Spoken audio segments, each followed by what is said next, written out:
ఇవాళ ప్రొఫెసర్ కోదండరామ్ గారిని ఎమ్మెల్సీగా చేసినాం ఎందుకు మీ సమస్యలు విని చట్టసభలలో ప్రస్తావిస్తాడని.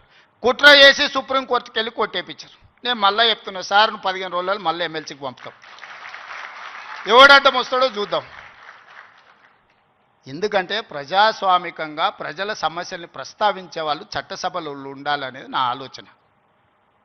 అలాంటి వాళ్ళని నువ్వు పంపించినప్పుడు వాళ్ళకు కూడా పదవి ఉండొద్దని సుప్రీంకోర్టు వరకు పోయి కోట్ల రూపాయలు పెట్టి పెద్ద పెద్ద న్యాయవాదులను తీసుకొచ్చి ప్రొఫెసర్ కోదండరామ్ సార్ని ఎమ్మెల్సీగా తొలగించారు. ఏం పైశాచికానందం ఇది, ఏం శునకానందం. సార్ ఒక్కడు ప్రొఫెసర్గా ఉంటే తప్ప, ప్రొఫెసర్ గారు ఎమ్మెల్సీగా ఉంటే తప్ప, మీ ఇంటిల్లి పాది మంత్రులు ఉండొచ్చు, ముఖ్యమంత్రులు ఉండొచ్చు, ఎమ్మెల్సీలు ఉండొచ్చు, ఎంపీలు ఉండొచ్చు, అన్నీ మీ కుటుంబం ఉండొచ్చు. కానీ పొలిటికల్ చేసి చైర్పర్సన్గా పనిచేసిన కోదండరామ్ గారు ఒక ఎమ్మెల్సీ ఉంటే మీ దుఃఖమేందని అడుగుతున్నా. నా మీద తీటు ఉందంటే నేను అర్థం చేసుకుంటా.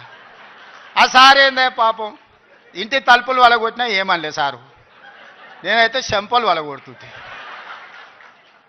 ఆయనను కూడా ఉండొద్దు ఎమ్మెల్సీగా అంటే ఎట్లాంటి ఆలోచనలతో ఉన్నారో ఒకసారి ఆలోచన చేయండి. నేను